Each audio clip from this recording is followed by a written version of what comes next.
कुछ महीने बीत गए। राहुल की जिंदगी पहले जैसी ही चल रही थी। वही ऑफिस, वही बस, वही छोटा सा कमरा और हर महीने 500 रुपए उसके भविष्य के नाम।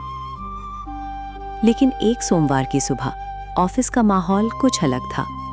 लोग धीरे धीरे बातें कर रहे थे। किसी के चेहरे पर चिंता थी, किसी के हाथ में मोबाइल था और किसी को अपने भविष्य का कुछ पता नहीं था। दोपहर के करीब मैनेजर ने सभी कर्मचारियों को एक मीटिंग रूम में बुलाया। कमरे में एक अजीब सी खामोशी थी। मैनेजर ने धीरे से कहा, कंपनी कुछ पदों को कम करने जा रही है। किसी ने सांस रोक ली, किसी ने अपने परिवार को फ़ोन करना शुरू कर दिया और कुछ ही मिनट बाद राहुल का नाम भी उस सूची में था। उसके हाथ ठंडे पड़ गए। 18,000 रुपए की उसकी मासिक आय अचानक शून्य हो गई थी। वो शाम को उसी चाय की दुकान पर पहुंचा। वही बारिश, वही सड़क, वही बेंच और कुछ देर बाद वही बुजुर्ग उसके सामने बैठे थे। उन्होंने राहुल का चेहरा देखा और बिना कुछ पूछे एक कप चाय उसकी ओर बढ़ा दी। कुछ देर तक दोनों चुप रहे। फिर बुजुर्ग ने पूछा, इस बार कितने पैसे बचाए हैं?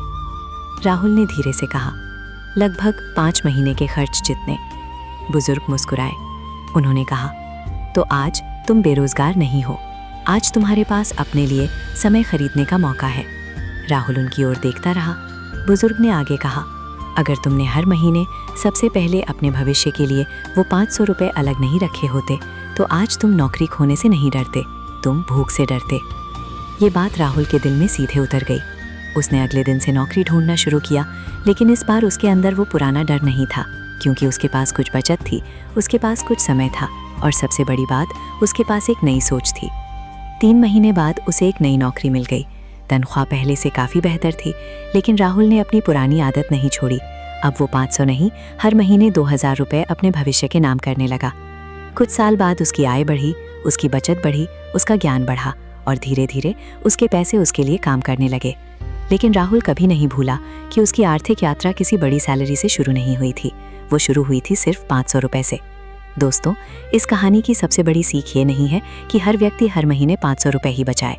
सीख ये है कि राशि छोटी हो सकती है, लेकिन आदत छोटी नहीं होती।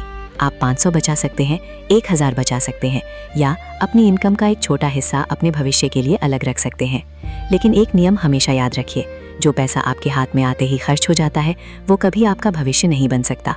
इसीलिए जब अगली बार आपकी सैलरी आए तो सबसे पहले दुनिया को भुगतान मत कीजिए, अपने भविष्य को भुगतान कीजिए। एक अलग अकाउंट बनाइए, एक छोटी राशि हर महीने नियमित रूप से बचाइए। अनावश्यक खर्चों को पहचानिए और जो पैसा बचता है उसके बारे में सीखिए, क्योंकि पैसा सिर्फ बचाने की चीज़ नहीं है, पैसा समझने की चीज़ भी है। और शायद आज आपके पास बहुत कम पैसा हो, शायद आपकी सैलरी बहुत बड़ी ना हो, शायद आपको लगे कि बचत शुरू करने के लिए अभी सही समय नहीं है। लेकिन याद रखिए, सही समय तब नहीं आता जब आपके पास बहुत पैसा हो जाता है। सही समय तब आता है जब आप छोटे कदम से शुरुआत कर देते हैं।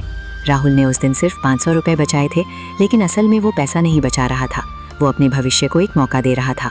और शायद आपके जीवन में भी आज ऐसा ही एक छोटा कदम आपका इंतज़ार कर रहा है। शायद वो 500 रुपये हो, शायद एक छोटी बचत हो, शायद एक अनावश्यक खर्च को रोकना हो, या अपने पैसे के बारे में सीखना शुरू करना हो।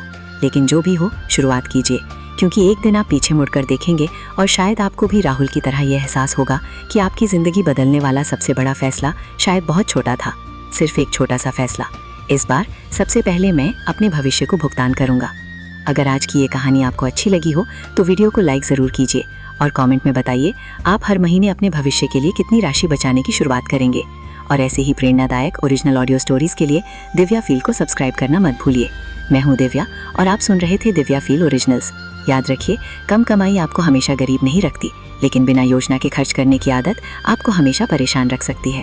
छोटी शुरुआत कीजिए, नियमित रहिए और अपने भविष्य को आज से महत्व देना शुरू कीजिए। फिर मिलेंगे एक और नई कहानी के साथ।